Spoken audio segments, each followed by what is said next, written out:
I like the fact, too, if they're able to finish off this trade, that they're going to get him at a price. He's going to reduce his salary a little bit. You have him for 1 year. Robert Quinn, I covered him last year because I did some work on the Dolphins and everything.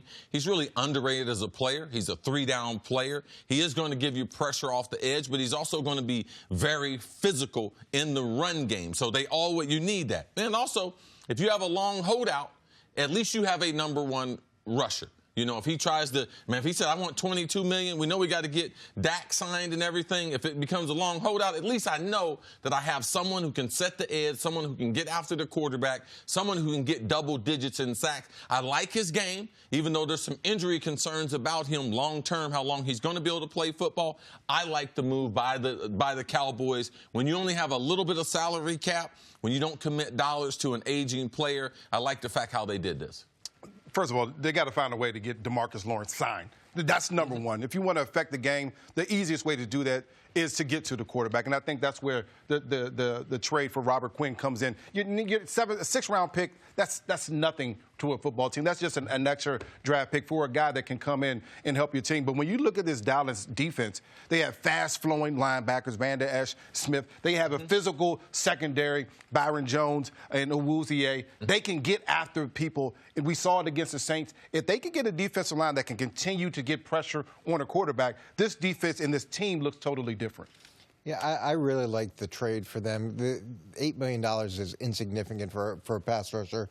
And to give up a sixth-round draft pick a year from now, it was a no-brainer. Now, they only have him for a year, and so it helps the player as well. But it's a good fit. His production's been down from where it was.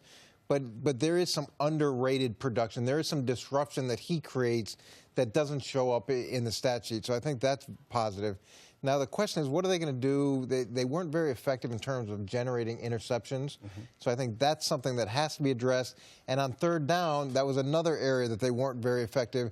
So it's going to be interesting to see what they do in the offseason to try to have a better attack on third down. But once they get DeMarcus Lawrence signed, have they done enough on their defensive line? Would you be happy going into the season with what they've got there then? Well, you know they have two suspended players, so you need to be able to place. You don't want a bunch of young guys going with the guy with the franchise tag. So you get some of that experience, more so in Robert Quinn.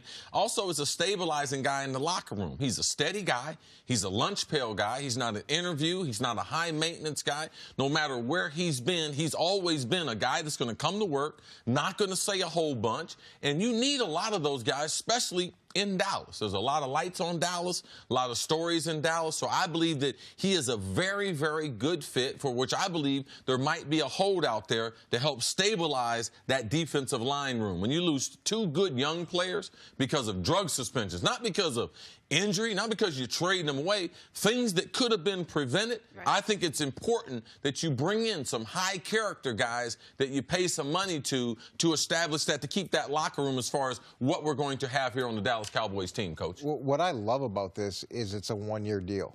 And so now it gives him a chance to be a free agent again next year. So it gives him a chance to get another bite of the apple, and that's when you get guys as motivated as they possibly can be. So you put him in that position where he's got a chance for free agency, and he feels like he's getting reasonable enough compensation for this season.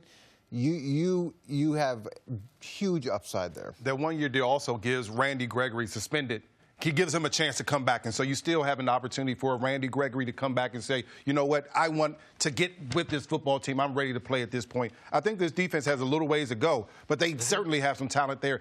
Depth is the main issue for this team. Well, let's talk about those holes. What other areas of this defense do they now need to focus on and shore up? Well, as Coach mentioned before, they need a playmaker in the back end. I believe their young corners, when they play a lot of man-to-man, you're not going to have a lot of interceptions because in man-to-man defense, the defensive back is hooked into looking at the wide receiver compared to cluing back to the quarterback. So if they are able to play some zone, a little more zone, then you get interceptions because guys have eyes on the football. They need a playmaking safety safety. Don't know if they're going to be able to do that. They went after Earl Thomas. Couldn't come to a deal with him because of money. And they just need consistency in that middle of the defense. Every once in a while, man, you can run on the Cowboys. So they get a little lax at that. And you don't want offensive linemen getting up on their talented linebackers. So the ability to be able to make plays on the back end of that defense, I think, is one of the weaknesses. You're right. Middle of the defense, safety, defensive line. You got to get that interior guys to get going as well. That's going to help those outside guys get that pass rush so they can't be double teamed. But the interior of that defense has to be much more stout. The other thing that's positive for them is there's some continuity now. Like they lost Matt Eberflus last year. They promoted Ben Bloom, who I've known for a long time, who's the linebacker coach who does a great job. But the new coaches are now part of that system. They understand the players better. They understand the skill set better. And going into year two with continuity gives you a chance to maybe add some variety on third down in the way that you attack people that maybe you couldn't the first year, and getting someone that can generate turnovers on the back end is important. A lot of times we don't look at the offensive side of the ball as far as helping the defense out, but I believe when you add someone like Randall Cobb, who can generate more first downs on third down than Cole Beasley, I believe he's a better slot. He's more of a threat down the field. He's got more speed. So if I'm able to generate more first downs the way Dallas was 2 years ago, I keep that defense off the field. Maybe I get a lead. Those types of things help you as a defense, too, because you put pressure on the opposition that they have to take more risk, and maybe that generates more turnovers. All right, Coach, if you take all this into account, where their offense is, what they're doing on defense, where Dak's progression is, where you know Zeke is going to be, could this Dallas team be one of the elite teams in the league next year? It's so hard to tell because going into Let's go through the schedule game by game. Yeah, this is where I miss Nick because we could get it to week 14 and figure out where they're going to be. I give them a lot of credit for last year. They took heat early from everybody. They showed resilience. They were able to work through that. Now, where is Dak this year? Where is he in his progression? Where are they offensively? And how much growth and maturity is there? That's a big question. And Dak talks about getting the contract, the significant, I forget the term he used, but he had some term for I want a lot of money. Well, that's great. Now show us that you deserve a lot of money, and then this could easily be a significant team. What I worry about, Coach, is expectation. When we had Dak on that rookie-friendly contract, we always talked about Dallas taking advantage of it. Dak, where they got him, they didn't really pay that high first-round pick to get a guy that's been starting as much as him. Man, you're not going to get a guy in the second round, third round to be able to do that. We've only seen a couple people been able to do that in recent history. Russell Wilson in Seattle, one of the few guys been able to do it. Typically, you got to spend a top pick, and we haven't seen the top picks be that being productivity. But when you put that big salary, no different than Kirk Cousins when he went to Minnesota last year. Great team, gave Kirk Cousins all that guarantee. Oh, Minnesota's just one step away from the Super Bowl. Well, they took a couple steps back this season. So watch the expectations in Dallas because he is going to get a ginormous contract. In order for the Cowboys to take that next step, obviously, we all are talking about it. Dak has to take that next step. Progression as a player. Stop throwing interceptions. You have to get the receivers open. These guys, you're bringing Randall Cobb. That makes a difference right there. You're bringing Jason Witten back, even though he's not the 2010 Jason Witten. He's still a very good player. He can help you on first and second down, most important downs in football. I think this team turns around and is a little bit different, and I think the offense will continue to help that defense. Yeah, I like the fact that they brought Jason Witten back. I think that's key. I always struggle when we have to talk about bringing in weapons for a quarterback. When we got to talk about how much we have to support the quarterback. To me, is that the guy that you pay huge money to? You pay huge money to the guys that make everybody around them so much better, as opposed to the ones that you're always saying, can we get him another running back? Can we get him another wide receiver? Can we get him a better tight end? That's where it's great for me in Dallas right now. All right, the one guy we haven't talked about is Jason Garrett. So now he comes in. He didn't get the contract extension this offseason, but they are going with him to start the year. How much pressure is on him now to get this team even further than they got last year? Well, there's always a certain amount of pressure in Dallas because the eyes are on them. They're one of the marquee franchises that moves the meter in this league. But when you don't grant that extension, you are saying something. So not only are you saying something to that head coach, but you're saying something to that locker room. If I'm Jason Garrett, with his relationship with Jerry Jones and the success that he's had in that relationship, because I would say He's more successful in his relationship with Jerry than he's been on the football field. Now I'd just be worrying about being on the football field.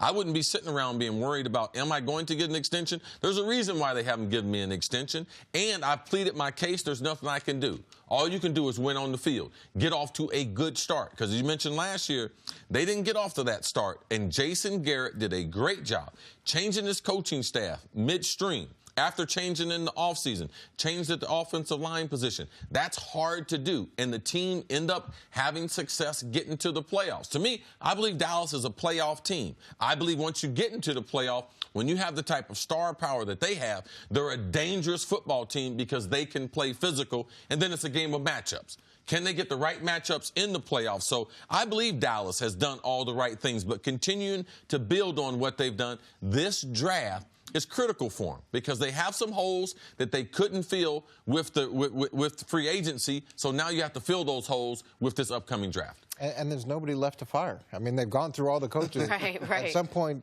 you're next. They brought in all the players, too. You bring in Amari Cooper, you bring in Randall Cobb, you still have Ezekiel Elliott, you bring in some guys on the defensive side. You have the players are there. Now it's time to coach the football team. And I have to change my way of thinking. As a wide receiver, you grow up, as far as catching the football, you grow up very, very selfish. You grow up always just thinking about yourself because typically the way the game is judged is how well, as a wide receiver, did you do. Typically, they don't say, oh, man, he was a wide receiver on a winning team. No, that's for other positions to be able to play. Wide receiver, no, it's based on what did you do? How many catches, yard per catches, touchdown. But to me, success now in the league, because we haven't seen our marquee receivers, absent of Julio Jones a couple years ago, we haven't seen them have that type of impact in the big game, lead their teams to the Super Bowl. So for me, it's about winning games. It's about the supporting cast. The best team I was ever on was 1998 Vikings 15-1, and we were the most talented team. Had Robert Smith, had 3 Pro Bowl offensive linemen, had Jake Reed and myself coming off 1,000-yard season. So I'm about put the most talent around you as possible. Odell Beckham is set up for that success. He has a proven rookie in Baker Mayfield. You say, well, Chris, he only played 3/4 of a season. But what he did looked duplicatable in seasons 2, 3, and 4. Dak Prescott, he had a great rookie year. Not the kind of year that Baker had. I had to think Baker and what he did in the pocket, his composure, what he did on third down. I thought that was duplicatable. I didn't think what Dak was doing, how they were winning game, was going to be duplicatable for a long term. So I believe that Odell Beckham, the surrounding cast, his quarterback, gives him a huge advantage over AB in his transition to the Raiders, guys. I love the cast that they have in Cleveland. I love all the talent they have there. But when you look at that roster, I think you're right. You're going in the right direction. You came with the wrong answer, though.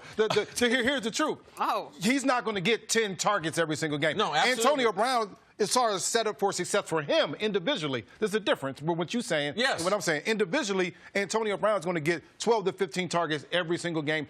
John Gruden will find a way to get him the football. They're not going to win close to as many games right, as the both Cleveland of them Browns. have already got their contracts. Both of them, AB's the highest paid. Odell's right there behind them. So I got my money. Yeah. So now what's it about? Now it should be about winning, bro. It is about winning. I think at the end it's about winning. But to your point, selfishly, a lot of players, yes, it's about no me. How can I get my stats? I think Antonio Brown gets his stats. I think Odell Beckham Jr. has a great season, but because they're winning, everybody touches the ball a little bit more. Yeah, it's about winning for you, and it's about winning for you. Is it about winning for Odell? I don't know if it's about winning for Odell. With Antonio Brown, to me, he's set up for the most success. He's talked about marquee players. He's the only name on the marquee in Oakland, and they are going to get him the ball. And he's ridiculously talented, and people have been double-teaming him and scheming him, and he still figured out a way to have 15 touchdowns this past season. He's had 1,700-yard seasons. He's had over 100 catches 6 years in a row. That was a steal for the Raiders versus what Cleveland had to pay for Odell, who's played 16 games in the last 2 seasons, and I hear he's the player that's going to put him over the edge. Okay, let's see. There's only one football. Jarvis Landry, he wants the ball too. Mm-hmm. And there's other players there that want the ball, and there's a lot of personalities, and they're young, and there's immaturity that comes with youth, and there's a new head coach. And look, we should send the Super Bowl trophy to Cleveland right now, but I want to see how it plays out. The other thing is expectations are tough to deal with. So. Thanks for watching. Subscribe here to get the latest from the show. Also, be sure to check out more of the best clips from First Things First, or go watch a few segments from our other shows on FS1.